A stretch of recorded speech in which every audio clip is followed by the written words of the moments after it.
ये आपका आता है अबोध के बाद 1082 हो गया।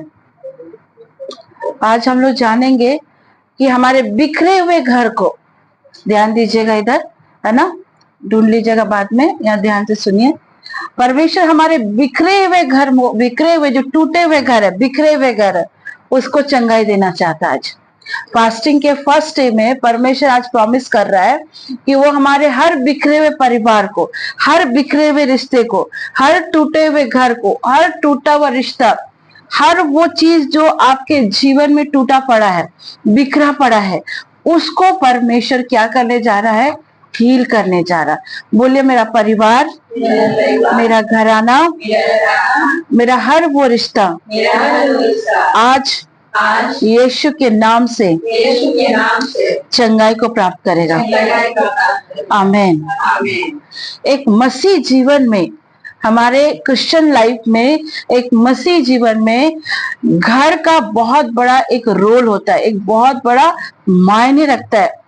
और इस मसीह घर को शैतान तोड़ने के लिए हमेशा लगे रहता है। वचन से हम जानेंगे, मीका की पुस्तक अध्याय 7:6 में लिखा है। कोई पढ़ेंगे? पहले 7:6 को पढ़ेंगे। क्योंकि पुत्र पिता का अपमान करता, और बेटा माता की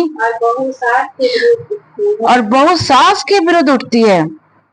मनुष्य के शत्रु उसके घर ही के लोग होते हैं। मनुष्य के शत्रु उसके घर के ही लोग होते हैं। हमारा परमेश्वर का वचन कितना सटीक है। शत्रु कोई बाहर से नहीं आता है, शत्रु कहाँ से आता है? घर से ही आता है ना। बाइबल बता रही ना इन बातों को, मैं गलत तो नहीं बोल रही हूँ? बाइबल बता रही है ना कि पुत्र पिता का अपमान करता। आज देख रहे हैं ना, आज का जनरेशन कैसा हो गया, बाप बेटे में बनती नहीं है। पिता पी रहा तो बेटा भी पी रहा, मस्त गाली गलौज कर रहे। करते कि नहीं करते? बिब्लिकली हर वो चीज, परमेश्वर सब चीजों को सही है और हर चीजों को दिखा भी रहा, बता रहा कि पुत्र पिता का अपमान करता है और बेटी माता के। आज बहुत सारी बच्चियां, अगर पेरेंट्स कुछ बोल दे या पेरेंट्स कुछ अगर आपको बोल दे तो बस नाराज हो जाएंगे। जुबान में तुरंत एंगर के शब्द आ जाएंगे, तुरंत एकदम अब्यूज वाले वर्ड आ जाएंगे। तुम करती क्या हो? तुमने पैदा कर दिया मुझे, बाद बाकी तुम्हारा कोई काम नहीं है। माँ बाप अगर डांटते हैं, समझाते हैं तो बेटियां मुंह लड़ाती हैं, बेटे मुंह लड़ाते हैं। पेरेंट्स के सेक्रीफाइस को नहीं देखते, लेकिन हम लड़ जाते हैं। आज के बच्चे अपने माँ बाप की नहीं सुनते हैं।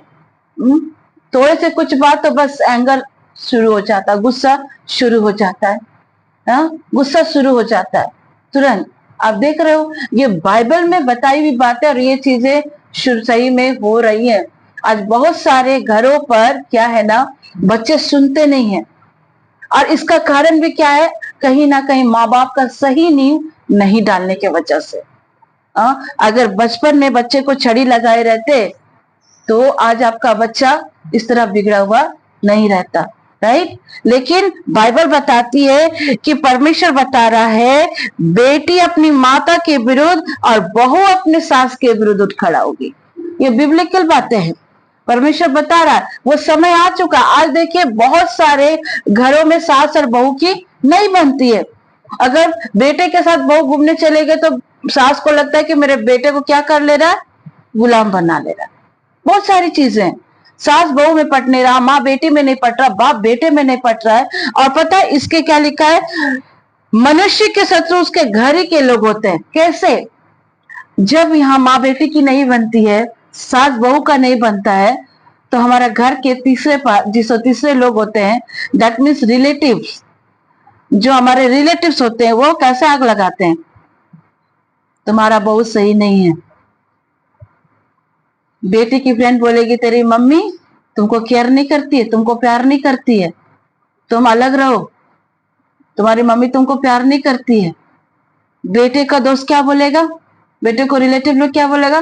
तेरा पापा मम्मी तुमको कभी केयर नहीं किया, कभी पूछा नहीं, तुमको कभी ध्यान नहीं दिया। आप देख रहे हैं, घर में ही है शत्रु बीज बोने के लिए। उस जगह अगर बेटा या बेटी को पेरेंट्स डांट रहा है तो हमारे बड़ों का क्या काम है, हमारे बुजुर्ग का काम है, मम्मी पापा अगर तुम्हें डांट रहा है तो तुम्हारी भलाई के लिए डांट रहा है, तुम्हारे अच्छे करियर के लिए डांट रहा है, लेकिन हम उसको बढ़ावा दे देते हैं, हम उल्टा पेरेंट्स को गलत साबित करते हैं। हमारी ऐसी संगति बन जाती है कि ऐसे दोस्त हमें मिल जाता है जो हमें अपने माँ बाप के विरुद्ध कर देता है। आज ऐसे भी बच्चे हैं, मैं आपको बता रही हूँ, मेरे पास बहुत सारे काउंसलिंग के लोग आते हैं, ऐसे ऐसे बच्चों का काउंसलिंग मैंने किया है, उनके मन में शैतान ने ऐसे विचार डाले हैं कि उनके माँ बाप होते हुए भी वो अपने आप को अलोन फील करते हैं।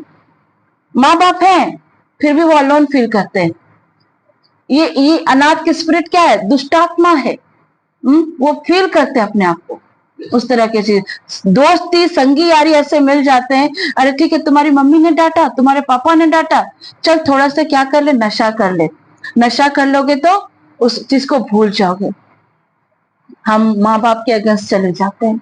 हाँ, एक मसीह परिवार में एक घर का बहुत मायने रखता है, और आज परमेश्वर आपके घर में उस चंगाई को भेज रहा है। कोई कहेंगे आमीन?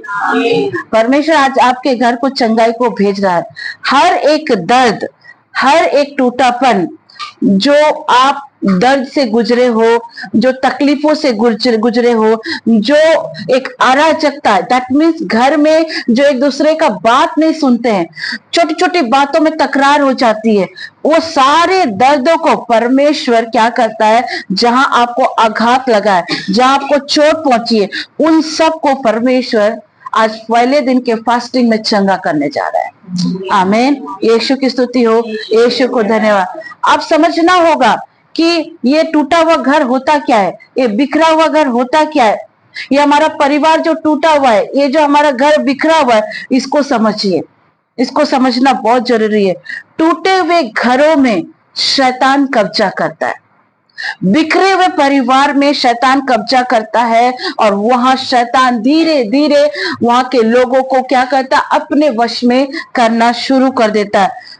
बिखरा हुआ परिवार या बिखरा हुआ घर, तलाकशुदा लाइफ को नहीं बोल सकते हम लोग। बहुत लोगों को लगता है कि उसका घर टूट गया मतलब तलाक हो गया। कल मुझे विपिन सोशल मीडिया में एक क्लिप दिखाए कि एक आसाम का व्यक्ति अपनी बीवी से तलाक हो गया तो मस्त दूध से नहा रहा है। कल उसने मुझे एक क्लिप दिखाया कि ज्योति एक क्लिप देखेगी, मैंने बोला क्या, उसकी पत्नी से तलाक हो गया और उस खुशी में वो दूध से नहा रहा। देखो शैतान कैसे बीज बो दिया है। अपना पत्नी को छोड़ करके, दुख नहीं है कि कैसे पत्नी से मेल मिलाप करे, कैसे पत्नी को और मेरे जीवन को सही करे, वो नहीं, शैतान ने अलगाव करके उसको ऐसा मन में विचार डाल दिया कि वो दूध से अपने आप को नहा रहा है। दूध से क्या कर रहा है, अपने आप को नहा रहा है। कल मैं वो क्लिप देखी, आज शाम का वीडियो मैं आपको बता रही हूँ। जहां पर अगर जिस घर पर दुआ नहीं होती है, जिस घर में शांति नहीं है, जिस घर में प्रेम नहीं है, जहां कोई उद्देश्य नहीं है, जहां परमेश्वर के प्रति समर्पण नहीं है, वो घर टूटता है, वो घर अलगाव हो जाता है। इसके कारण क्या होते हैं? अलगाव के एक तो रीजन तलाक भी आता है, और दूसरा होता है बहुत सारे परिवार में तलाक तो नहीं होते हैं लेकिन पति पत्नी में मेल मिलाप नहीं रहता है। तलाक तो नहीं होते हैं लेकिन फिर भी वो परिवार टूटा हुआ रहता है। मैं नाम नहीं बोल रही, हमारी एक बहन कल मुझसे मिलने आई, उसने बोला दीदी शादी तो मैंने कर लिया पर उससे मेरा को उम्मीद नहीं है, निभा रहे हैं रिश्ता को, लेकिन अब मैं सिर्फ अपने मैंने बच्चे के लिए जी रही हूँ और किसी के लिए नहीं। कुछ लोग का परिवार टूटता कैसे पता? बहुत सारे परिवार में अंडरस्टैंडिंग नहीं होने के कारण रिश्ता टूटता है। बहुत कारण है अंडरस्टैंडिंग नहीं बैठने के चलते। और कुछ लोग क्या है ना, समाज के डर से अलग तो नहीं होते हैं कि समाज क्या बोलेगा, परिवार क्या बोलेगा, वो डर के चलते लोगों के सामने नहीं दिखाते कि घर टूटा हुआ, लेकिन उनके घर में पति पत्नी का रिश्ता होकर भी वो एक मन और एक तन में नहीं रहते हैं। बहुतों के परिवार में चाहिए, समाज के डर से वो नहीं दिखाएंगे कि उनके बीच में कुछ है, लेकिन रियलिटी आप देखने जाओगे वो दोनों पति पत्नी मन से आत्मा से अलग हो चुके हैं। एक ही बेड पर है लेकिन फिर भी उनका मन नहीं मिल रहा, आत्मा नहीं मिल रहा है। इस प्रकार घर टूटता है। आप देख रहे हो घर कैसे टूट रहे हैं। हाँ, आप देखो आज बहुत सारे मसीह भाई बहनों को यही समस्या है। दूसरा बात, दुर्व्यवहार मतलब मिसबिहेव, और सेकंड है लत, नशा, जिसके वजह से घर बिखरता है, घर टूटता है। पहला है आपको मैंने बता दिया कि क्यों टूटता है। दूसरा ये होता है आपके मिसबिहेवियर से, मतलब अगर पत्नी से सब्जी में नमक ज्यादा हो गया तो उसको प्रेम से भी बोला जा सकता है, लेकिन हम उसको डांट के बोलते हैं, झिड़क के बोलते हैं। करते क्या हो तुम? करते क्या हो तुम? हाँ, दिन भर घर में बैठे बैठे बस टीवी देख रहे हो, फोन देख रहे हो, और तुमको खाना पकाने में भी नमक ज्यादा हो जा रहा है। लेकिन वो ये नहीं देख रहा कि उसकी पत्नी दिन भर घर में मेहनत कर रही है। आपकी कमाई का तो आपको सैलरी मिलता है, लेकिन आपकी पत्नी की कमाई का सैलरी मिलता है क्या? मिलता है क्या? वो सुबह से उठती है, एक जो पैर में खड़ी है, करते रहती, शाम को रात को एक ही बार 10 या 11 बजे उसको विश्राम मिलता है। दुर्व्यवहार, मिसबिहेव भी कई बार घर टूटने का कारण होता है। और आपका मोस्ट इंपॉर्टेंट लत, उत्पीड़न, नशा, हाँ, ड्रग एडिक्टेड, नशा से एडिक्टेड, और घरों पर कई एक मसीह परिवार, ना केवल अन्य जाति के परिवार, मसीह परिवारों में पति पत्नी के बीच लड़ाई होती है, वाइफ को मारा जाता है। आपको पता है कई एक मसीह परिवार में भी हमारी बहनें इस टॉर्चर को बर्दाश्त करती हैं, लेकिन वो समाज के सामने नहीं आने देती है, लोगों के सामने नहीं आने देती है। मारपीट होते हैं कई घरों में। यह है टूटने का कारण परिवार का। और कई बार हम अपने ही फैमिली मेंबर को, कई बार हम अपने ही वाइफ को, अपने ही बच्चों को, अपने ही हस्बैंड को लोगों के सामने नेग्लेक्ट करते हैं, उसको ऐसा नेग्लेक्ट करते हैं कोई मेरे लिए मायने नहीं रखता है। मैं याद करती हूँ मेरी फ्रेंड की जब शादी हुई, 2016 की बात है, जब शादी, वो लड़की काफी सुंदर, प्रभु के अनुग्रह से काफी सुंदर, इकलौती लड़की है, उसका पापा टीचर है। उसने मेरी फ्रेंड की शादी एक बैंक मैनेजर के लड़के से करा दी, और शादी भी उनका कोई भी तामझाम नहीं हुआ, जस्ट कोर्ट मैरिज हुआ, घर में ब्लेसिंग दे दिया, हो गया। शादी के एक हफ्ता बाद जब वो अपने मायके आई तो उसने मुझसे मुलाकात करने के लिए आई, और जब वो मुलाकात करने के लिए आई उसने मुझे अपना शरीर दिखाया। उसके हर एक शरीर में प्राइवेट पार्ट से लेकर बॉडी के अपर पार्ट से लेकर सब जगह दाग है। शादी के एक हफ्ता में वो रोने लगी, बोली मैं अपने पेरेंट्स को बोल नहीं सकती, अभी अगर मैं अपने पेरेंट्स को बोलूंगी मेरे पेरेंट्स को धक्का लग जाएगा, क्योंकि उसका पापा कैंसर पीड़ित व्यक्ति था। देखो कैसे हमारी बहनें लोग बर्दाश्त करती। सडनली एक दिन मैं मार्केट में मिली उसके फैमिली से, वो लड़का अपनी वाइफ का हाथ को ना पकड़ के अपनी भाभी का हाथ पकड़ा हुआ है। भाभी का नेग्लेक्ट, अपनी इतनी अच्छी वाइफ मिली उसको नेग्लेक्ट कर दिया, भाभी के हाथ को पकड़ के चल रहा है। रिश्ते टूटने के कारण यही है। आज मेरी फ्रेंड का भी रिश्ता टूटा हुआ है, आज उसका भी रिश्ता टूटा, बच्चा हो गया लेकिन फिर भी टूटा हुआ। वो 6 महीना अपने मायके में पड़ी रहती है। जब मुझे पता लगा मैं उसके लिए साइलेंटली दुआ कर रही थी। वो मुझे बोल रही थी कि मैं डिवोर्स दे दूंगी, लेकिन मैं जानती हूँ कि डिवोर्स कोई सोल्यूशन नहीं है। आपका एक बच्चा है, सोल्यूशन नहीं है। माँ विधवा है, कभी भी चली जाएगी। मैंने उसके लिए साइलेंटली प्रार्थना किया और खुदा का शुक्र करती हूँ कि अभी वो अपने ससुराल में है और सही तरीके से। हालेलुया, यीशु की स्तुति हो, यीशु को धन्यवाद। आत्मिक सूखापन और पीढ़ीगत श्राप क्या ना, इसको भी समझिएगा, बड़े ध्यान से समझिएगा। कई बार आपके जो घर टूटते ना, घर टूटने के कारण से आपके जीवन में एक आत्मिक सूखापन आ जाता है, और वो आत्मिक सूखापन के साथ साथ पीढ़ी के लिए श्राप को भी लाता है। जब घर टूटता, आत्मिक दरार जब चालू हो जाते हैं, बच्चे बिखरने लगते हैं, बच्चे टूटने लगते हैं। माँ बाप की लड़ाई को देख करके, माँ बाप के किचिर किचिर को देख करके बच्चे भी क्या होते, धीरे धीरे टूटना प्रारंभ करते हैं। एक आत्मिक दरार आपके बच्चों के जीवन में आता, ना टाइमली विनती, ना प्रार्थना, ना चर्च जाना, कुछ नहीं, क्योंकि माँ बाप ही लड़ रहे हैं, माँ बाप ही चर्च नहीं जा रहे, तो बच्चे कहां से जाएंगे। आत्मिक दरार आपके बच्चों के जीवन में आ जाता, और वही आत्मिक दरार के चलते बच्चों का दिल छुप छुप के रोता है।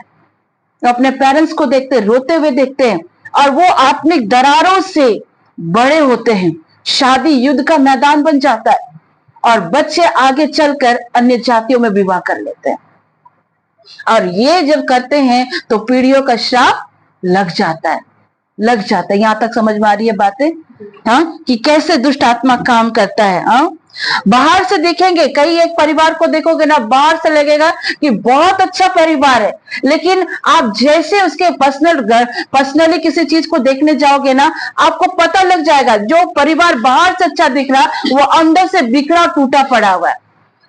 मैं कई एक ऐसे परिवार को देखी हूं, मैं ऐसे कई एक भाई बहनों से मिली हूं, बाहर से तो इतना अच्छा रिप्रेजेंट करते हैं कि पूछो मत, बहुत अच्छा फैमिली, आशीषित फैमिली है, लेकिन जब उनके घर में दुआ के लिए जाते हैं तब पता लगता है कि पति पत्नी में मेल नहीं है, बच्चे माँ बाप की सुनते नहीं, बच्चे नशे की आदत में है, बेटी गलत संगति में है, वहां परिवार पूरा बिखरा पड़ा है, लेकिन बाहर से रिप्रेजेंट कर रहे हैं बहुत अच्छा परिवार।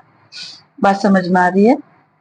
आप लोगों की लाइफ में आपने देखा होगा, पर सच बात तो ये है, कई बार क्या है ना, ये टूटा हुआ परिवार जब प्रभु की उपस्थिति में आता है ना, तो वो प्रभु की उपस्थिति उस महिमा के लिए नहीं रोता है, उसके साथ जो शोषण हुआ है, उसके साथ जो मारपीट हुई रहती है, उसके साथ जो दर्द बीता होता है, उसके साथ जो गलत चीजें हुई रहती है ना, उन चीजों के लिए वो लोग रोते हैं। प्रभु की उपस्थिति में आए हैं, लेकिन वो प्रभु की महिमा के लिए नहीं रो पा रहे।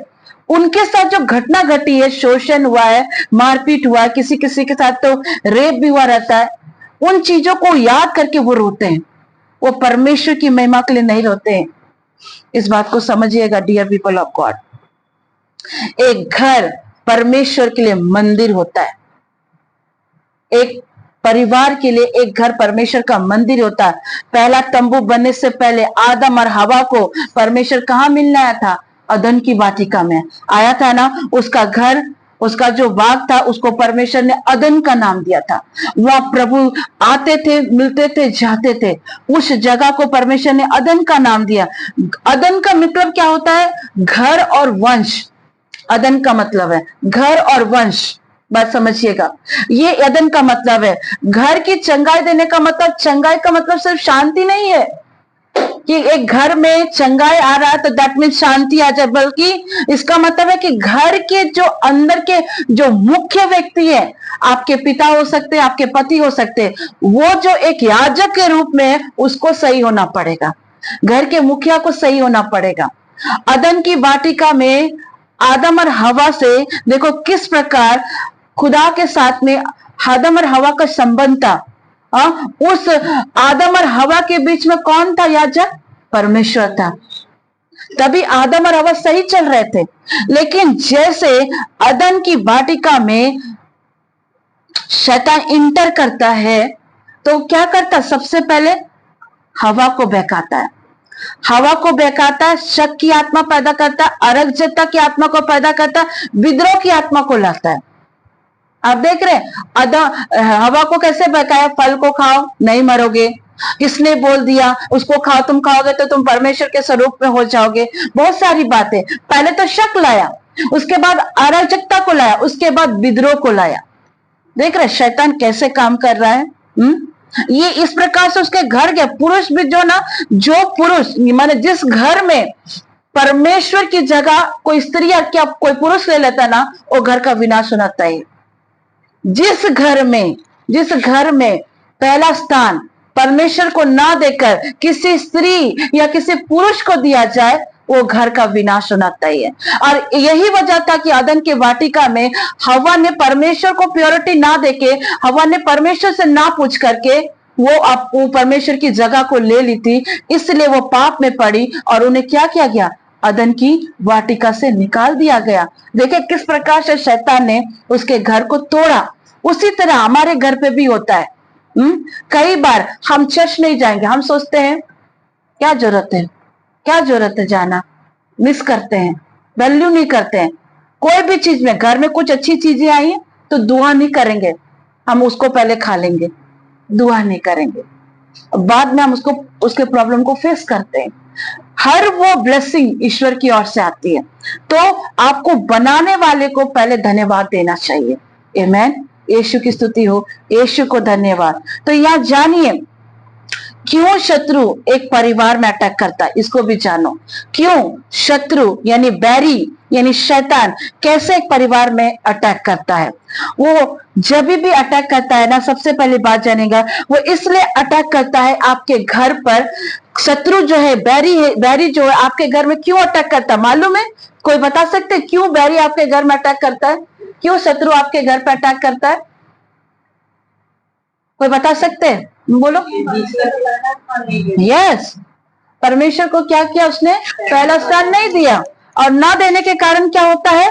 वहां पर बैरी अटैक करता है।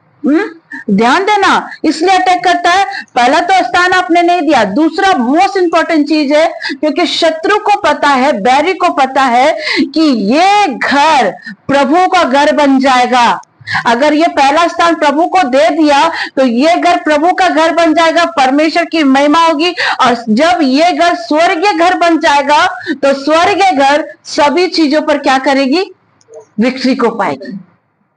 आ रही है बात समझ में? इसीलिए शैतान हमला करता है आपके घरों पर। इसीलिए वो देखता कौन सा घर प्रार्थना नहीं कर रहा, कौन सा परिवार दुआ नहीं कर रहा, और जहां वो देख लेता कि अरे ये घर दुआ नहीं कर रहा, वो तुरंत उस घर पर अटैक करता है। और कई बार शैतान को पता लग जाता है, ओ अभी तो डोली प्रेयर करेगी, बाबा इसके घर को कैसे नाश करें। वो ट्राई करता है, लेकिन जब देखता है कि डोली प्रेयर कर रही है, वो अटैक करने के लिए आ रहा है, लेकिन वो अटैक नहीं कर पा रहा, क्योंकि उसका घर स्वर्गीय घर बन गया। और स्वर्गीय घर शत्रु की सारी सामत पर क्या करती है? विक्ट्री को पाती है। देखो मेरे प्रियो, हो सकता है आपको लगता होगा कि मैं बहनों को ज्यादा तजुर्बा, ऐसी बात नहीं है। मैं आपको बता रही हूँ, परमेश्वर ने स्त्री को आपके सहायक के लिए बनाया। वो आप ही के पार्ट का एक हिस्सा है। स्त्री को दबाने से अच्छा है कि स्त्री को ऊंचा उठाइए, परमेश्वर की महिमा में उसको लेकर आइए। अगर किसी को दबाना है ना पैरों के नीचे, तो शैतान को दबाओ, क्योंकि लिखा हुआ भी है कि शत्रु को क्या करना? पैर के नीचे रखना है। हाँ, रोमियो 16:20 में लिखा है ना कि परमेश्वर शीघ्र ही शैतान को तेरे पांव के नीचे क्या करेगा? कुचल डालेगा। जो चीजें 40 दिन में होनी थी, वो 40 साल लग गया मूसा को। कारण क्या था? विद्रोह था, अगेंस्ट में थे। परमेश्वर की इतनी बड़ी बड़ी महिमा को देख रहे थे, लेकिन फिर भी विद्रोह कर रहे थे। इसलिए जो परिवार, जो घराना को 40 दिन में प्रभु की उपस्थिति में जाना था, उसे 40 साल लगा। लेकिन यहोशू के साथ ये नहीं हुआ। यहोशू का घराना ऑलरेडी आशीषित था, इसलिए प्रभु उसके घर को ब्लेस करता चला गया। आप देख रहे, परमेश्वर ने क्या कहा था पुराने नियम में? अगर आप देखोगे, परमेश्वर ने कहा साउल का घराना घटेगा और दाऊद का घराना बढ़ेगा। एक समय परमेश्वर ने साउल को बहुत ब्लेस किया था, लेकिन वो भी जब परमेश्वर को पहला स्थान देने से हट गया, प्रभु के जगह, जो प्रभु का जगह था, वो जगह उसने ले ली, वो दुष्ट आत्मा से घिर गया। इवन उसने खुद सुसाइड भी कर ली, उसका पूरा घराना समाप्त हो गया था। सिर्फ योनाताना का बेटा खाली बचा था, वो भी अपंग था, पैरों से अपाहिज था। लेकिन दाऊद के घराने के विषय में परमेश्वर ने क्या कहा? वो घराना बढ़ता चला जाएगा, वो कभी नहीं घटेगा। हालेलुया। शैतान का जो मुख्य उद्देश्य रहता है ना, एक वेदी बनाने का उद्देश्य रहता है, आपके घरों में घुस करके परमेश्वर की वेदी को, परमेश्वर की उपस्थिति को हटा करके वो अपना वेदी, अपना उद्देश्य को पूरा करने की कोशिश करता है। वो हटाने की कोशिश कर, जैसे कि शैतान आदम में घुसा, हवा से बात की और खुदा की वेदी को, खुदा के घर को तोड़ा, और तोड़ने के बाद क्या किया? शक की आत्मा को ला दिया, विरोध की आत्मा को ला दिया। बहुत तरीके से उसने कोशिश की। आज बहुत सारे लोगों के जीवन में ऐसी ही परिस्थिति है। पत्नी दुआ करी तो पति को बर्दाश्त नहीं हो रहा, इन लॉज को बर्दाश्त नहीं हो रहा, बस पी खा के आके बहू को मार रहा है, गाली गलौज कर रहा है। ये शैतान का काम है, क्योंकि शैतान जानता है कि वो प्रार्थना कर रही है, उसके प्रार्थना से उसका परिवार का जीवन बदल जाएगा। तो क्या करेगा? आपके परिवार में आपको डिस्टर्ब करेगा, पति के द्वारा, बच्चे के द्वारा, इन लॉज के द्वारा वो डिस्टर्ब करेगा, तोड़ने का कोशिश करेगा। आज बहुत सारे घरों में परमेश्वर की वेदी को हटा करके शैतान ने अपनी वेदी लगा दी। कैसे? शक की आत्मा को ला करके, नशा की आत्मा को ला करके, दुर्व्यवहार की आत्मा को लाके, अराजकता की आत्मा को लाके, अलग करने वाली आत्मा, चोट पहुंचाने वाली आत्मा, ये सारी आत्माएं जब घर में कार्य करती है जब हम प्रभु को स्थान नहीं देते। और इस प्रकार वो छोटी छोटी आत्माएं जो शैतान की ओर से भेजी जाती है हम समझ भी नहीं पाते। सडनली देखते हैं पति पत्नी में लड़ाई हो जा रहा, सडनली देखते हैं बच्चे आपकी सुनते नहीं है, सडनली देखते हैं काम एकदम फॉल डाउन हो जा रहा है, सडनली देखते हैं सब चीजें जहां आपका बैठक रूम है वहां आप बातचीत करने के लिए आप बच्चों के साथ अपने परिवार के साथ जैसे बातचीत करने लगते हैं वहां तकरार आना शुरू हो जाता है, बहस शुरू हो जाना चाहता है। वो जो तकरार की स्पिरिट है ना उसको लिवेशन की आत्मा कहते हैं। वो हमेशा तोड़ मरोड़ करके लोगों के मुंह में शब्द को लाती है और ठेस पहुंचाने का काम करती है। वो भी एक स्पिरिट है, उसका नाम लिवेशन है। आपको बता रही वो एक स्पिरिट है जो आपके घर में आप देखना आप अच्छे से बात कर रहे हो और सडनली आपका पति का मूड स्विंग हो जाएगा, तुरंत डांट दिया, बच्चे को मार दिया, तुरंत गाली गलौज कर दिया। आप देख रहे हो शैतान धीरे धीरे अपनी वेदी को तैयार करता वहां पर, और जिसको कमजोर पाता तो उसको तो पहले इस्तेमाल करेगा, पहले इस्तेमाल करेगा तोड़ने के लिए। और यही है एंटी क्राइस्ट की आत्मा। जो लोग बोलते हैं ना एंटी क्राइस्ट एंटी क्राइस्ट, यही है एंटी क्राइस्ट की आत्मा जो घरों को तोड़ती है, परिवार को तोड़ती है, बच्चे को व्यभिचार में ले जाती है, नशे में लेकर जाती है। ये सब क्या है? एक प्रकार का दुष्ट आत्मा है जो आपके घर को तोड़ती है। और कई बार घर टूटने का कारण ये भी होता है कि परमेश्वर ने जो आपके घर में मुखिया को रखा है, चाहे वो पिता हो चाहे आपका पति हो, वो जो मेन याजक रहता है ना, शैतान उसको भी गिरा देता है। माओ को जो परमेश्वर ने एक भविष्यवाणी करने का मध्यस्थता दिया है, रक्षक करने का जो दिया, माताएं भी उसको खो चुकी हैं। कारण डिप्रेशन की वजह से, लड़ाई झगड़ा के चलते, प्रभु से दूर होने के चलते नहीं कर पाते हैं। और वही वजह है, उसी कारण से क्या होते हैं कि वो परमेश्वर के वरदान को, परमेश्वर के उस गिफ्ट को क्या करती है, खो देती है। और खोने के चलते क्या होते हैं, उनके बच्चे आत्मिक रूप में स्पिरिचुअल नॉट संसारिक, आत्मिक रूप से भूखे और प्यासे रहते हैं। उनको पता ही नहीं होता कि होली स्पिरिट कौन है, पवित्र आत्मा के फल क्या है, दुआ क्या होती है, उपवास क्या होती है। क्योंकि घर में तो मेन जो गार्जियन है वो ही गिरा पड़ा है, मेन जो घर का पिता वो पीने में पड़ा हुआ है, नशे में पड़ा हुआ है। माँ उसको देख देख के चिड़चिड़ी होकर बैठी हुई है, और बच्चे माँ बाप को देख करके टूटे हुए हैं, है ना। मत्ती अध्याय 10 के 36 में लिखा है कि एक मनुष्य के घर से ही, उसके घराने से ही दुश्मन निकलेगा। मत्ती अध्याय 10 के 36 में ये बात लिखी है, आप लोग लिख सकते हैं, एक मनुष्य का दुश्मन उसके घराने से ही मिलता है। आपके घर को कोई बाहर वाला नहीं तोड़ता है, आपके घर को अपने घराने के लोग तोड़ते हैं। जहां आप थोड़ी सी तरक्की कर लो बर्दाश्त नहीं होगा, जहां आपके बच्चे थोड़े से आगे बढ़ जाए बर्दाश्त नहीं होगा, जहां आप थोड़े से बिजनेस में टॉप कर जाओ बर्दाश्त नहीं होगा। उसके दुश्मन उसके घराने से ही उत्पन्न होते हैं। ऐसे ऐसे सिंहासन है जहां एक दूसरे के ऊपर अधिकार पाने की कोशिश करते हैं। मतलब अगर सुनीति घर की छोटी बहू है, वो बोलेगी नहीं मुझे बड़ा बनना है, मुझे बड़ा बनना है। बड़ी बहू है लेकिन फिर भी मुझे बड़ा बनना है। हाँ, बेटा बोलेगा नहीं मुझे बड़ा बनना है, मुझे बड़ा बनना। एक दूसरा के ऊपर क्या करेंगे, दबाने की कोशिश करेंगे। और कैसे करेंगे, अगर ये ज्यादा कमा रहा, उसने एक बड़ा टीवी ले लिया तो उसको जलाने के लिए और बड़ी टीवी।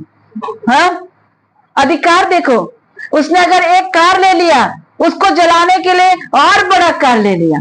हाँ, ये क्या है, एक दूसरे के ऊपर जलन की स्पिरिट है। आप देखो कैसे घर टूट रहे हैं। हाँ, ये लिवेशन की आत्मा है जो आपको लड़ने की ओर मोड़ती है, जो आपको जलन की ओर मोड़ती है। शैतान ना बहुत चालाक है डियर पीपल ऑफ गॉड, वो आपको समझने ही नहीं देगा कि आपके घर में वो कैसे घुस रहा है।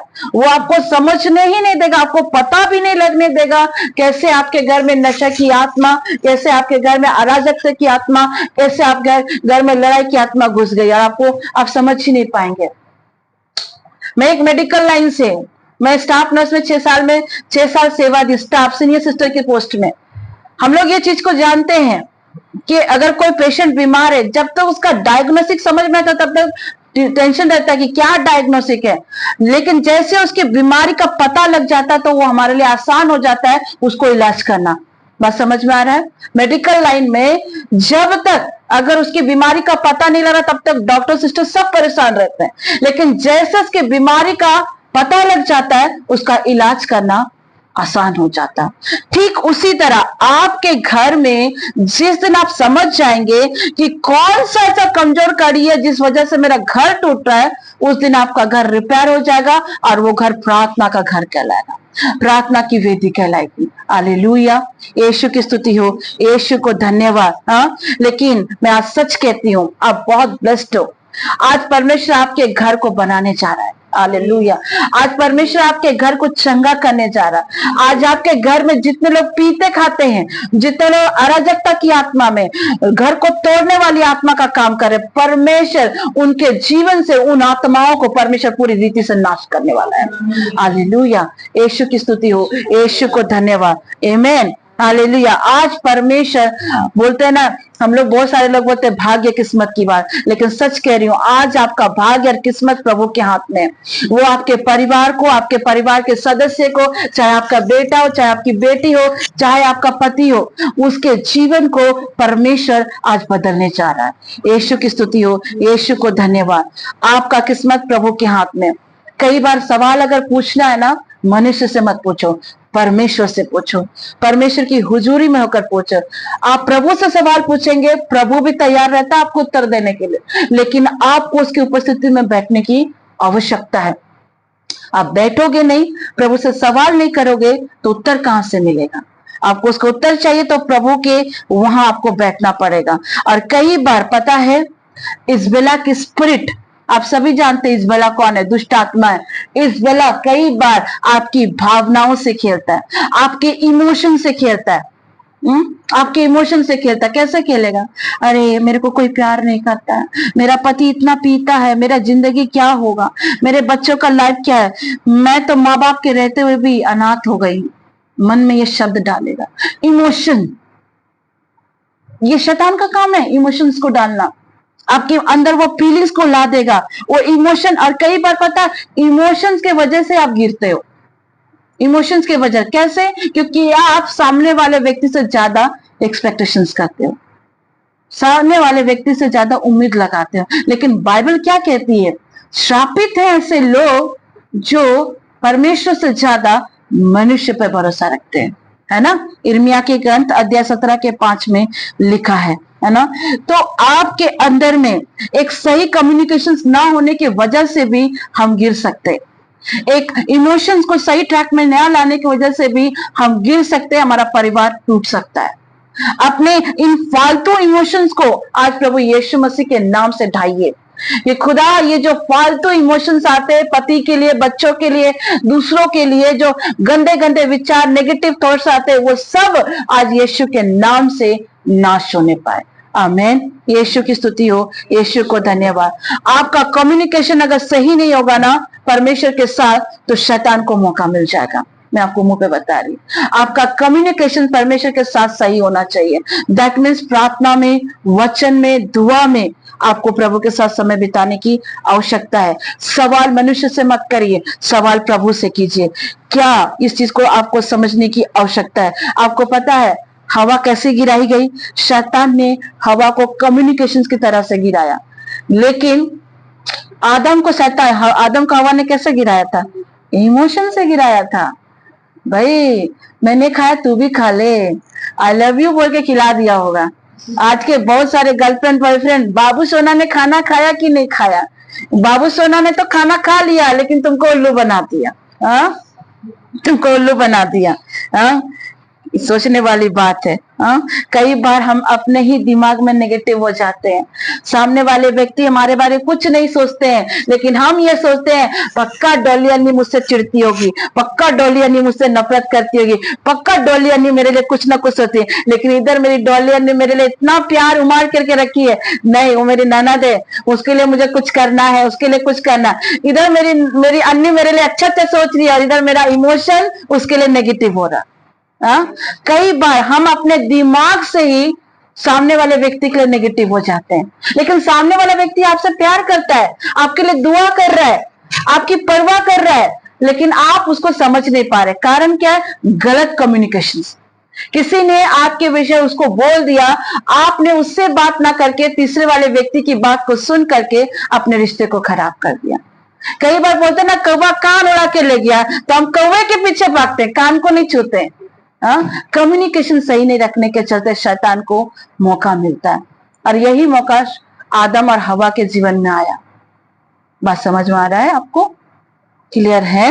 तो आज इनको समझना होगा, इन दरारों को, ये जो हमारे घर पे दरार आते हैं, इसको कैसे ठीक करेंगे ये भी तो जानना। घर टूटते कैसे ये तो बता दिया, घर को ठीक कैसे करना इसको भी तो जान लो। आज आपके घर का जो पुरोहित है, आपका पिता, आपका पति, उसको फिर से उठ खड़ा होना पड़ेगा। आपकी घर की जो माँ है, बहन है, बीबी है, उसको फिर से प्रभु में उठना पड़ेगा, फिर से दुआ में बैठना पड़ेगा। और आपके बच्चों को भजन संहिता 127 के अनुसार खुदा की उपस्थिति में लाने की आवश्यकता है। इस बात को समझिए, और जब आप ऐसा करेंगे, परमेश्वर की अराजकता, जितनी भी शैतान ने आपके जीवन में अराजकता को लाया, परेशानी को लाया, शैतान के कामों को लाया, परमेश्वर उसको क्या करेगा? समाप्त कर देगा। और भजन संहिता 127 के अनुसार अगर आप अपने घर में अपने बच्चों को बड़ा करते हैं, तो मैं सच कहती हूँ, आपका घर दुआ का घर कहलाएगा, आपका घर प्रार्थना का घर कहलाएगा, और आपके घर से महिमा होगी। आमीन। यीशु की स्तुति हो, यीशु को धन्यवाद। मैं आपको एक चीज बता रही हूँ, बड़े बड़े घरों में परमेश्वर नहीं रहता है, बड़े बड़े आलिशान बिल्डिंग में परमेश्वर नहीं रहता। परमेश्वर उस घर में रहता है जहाँ परमेश्वर को पहला स्थान दिया जाता है। आप बड़ा बड़ा आलिशान घर बना लो, लेकिन आपके घर में परमेश्वर की वेदी नहीं है, परमेश्वर का पहला स्थान नहीं है, वो घर घर होकर भी घर नहीं है, वो घर मात्र एक आलिशान का बिल्डिंग है। लेकिन जिस घर में एक छोटी सी झोपड़ी में भी अगर खुदा की उपस्थिति है, खुदा को पहला स्थान दिया जाता है, वो घर स्वर्गीय घर बन जाता है, वो घर प्रार्थना का घर कहलाता है। हालेलुया। यीशु की स्तुति हो, यीशु को धन्यवाद। प्रभु वहां वास करता है जहाँ वेदियां सही होती है, और वेदियां होती क्या है? आपका हृदय। आपका हृदय परमेश्वर की वेदी है, ऑल्टर आपका हाथ है। इस हृदय को सही कीजिए, ये आपकी वेदी है। इस वेदी में किसी के लिए नफरत मत लाइए, किसी के लिए जलन भावना को मत लाइए, किसी के लिए विचक्राव के काम को मत सोचिए। इस हृदय को सही करिए, और जब आपका ये हृदय सही होगा, वो वेदी सही हो जाएगी, परमेश्वर का निवास स्थान बन जाएगा। और जब ये वेदी सही होगी, तब आपका बैठक रूम परमेश्वर का वेदी होगा, आपका किचन परमेश्वर का वेदी होगा, आपका बेडरूम परमेश्वर की उपस्थिति से भर जाएगा। हालेलुया। यीशु की स्तुति हो, यीशु को धन्यवाद। तो जाने, इन पॉइंटों को भी जाने, कैसे वो आयाम है जिसके द्वारा हमारे टूटे हुए परिवार में, बिखरे हुए परिवार में चंगाई आएगी। पहला पॉइंट है, आज फिर से अपने पिता को, अपने पति को पुरोहित बनाइए। मतलब उस घर को स्टैंड लेने के लिए उसे खड़ा करिए। अपनी माँ या अपनी पत्नी को परमेश्वर के भविष्यवाणी के अनुसार उसे मध्यस्थता करने दीजिए। जैसे हमारे कैथोलिक में बोलते हैं ना, माता मरियम की मध्यस्थता, उसी तरह प्रभु ने भी हम स्त्रियों को एक मध्यस्थता दी है। उस मध्यस्थता को फिर से सही करें। और सबसे इंपॉर्टेंट बात, अपने बच्चों के जीवन से अनाथ होने की जो गंदी स्पिरिट आती है ना, उस स्पिरिट को यीशु के नाम से क्या करो? डिस्ट्रॉय कर दो। और ये करने से आपके परिवार का ढांचा सही हो जाएगा। ये 3 चीजें आपको करने की आवश्यकता है। और मोस्ट इंपॉर्टेंट, अपने वातावरण में भी चंगाई को लाइए, एटमॉस्फेयर में भी हीलिंग आना चाहिए। मतलब आपके घर में परमेश्वर की उपस्थिति के साथ अपने बच्चों का, अपने बड़ों का, अपनी पति, अपने पत्नी का ऑनर कीजिए, आदर कीजिए। ना कि गंदे शब्दों को इस्तेमाल कीजिए, ना कि गाली गलौज के शब्दों को इस्तेमाल कीजिए, और ना ही उन बातों को बार बार याद कीजिए जिसके द्वारा आपको टॉर्चर हुआ, जिसके द्वारा आपका शोषण हुआ। पुरानी यादों को आप भुला दीजिए, क्योंकि यशायाह कहता है, आप प्रभु में एक नई सृष्टि हो, बीती हुई बातें भूल जाओ, क्योंकि परमेश्वर तुम्हारे जीवन में एक नई बात को प्रकट करना चाहता है। आमीन। यीशु की स्तुति हो, यीशु को धन्यवाद। हालेलुया। तो डियर पीपल ऑफ गॉड, इस फास्टिंग प्रेयर में परमेश्वर ने आज आपसे वायदा किया है कि वो आपके टूटे और बिखरे परिवार को और आपके घर को चंगा करने जा रहा है। आमीन। क्योंकि एस्तर ने भी उपवास अपने परिवार, अपने लोगों के लिए, अपने प्रजा के लिए किया था। तो ये फर्स्ट डे के फास्टिंग प्रेयर में परमेश्वर आज आपसे वायदा कर रहा है कि वो आपके बिखरे हुए परिवार को, वो आपके बिखरे हुए संतानों को, बच्चों को, पति को, आपके पूरे परिवार को परमेश्वर इस पहले दिन के उपवास में चंगा करने जा रहा है। आमीन, आमीन। तो डियर पीपल ऑफ गॉड, इसे यीशु के नाम से रिसीव कीजिए। आमीन।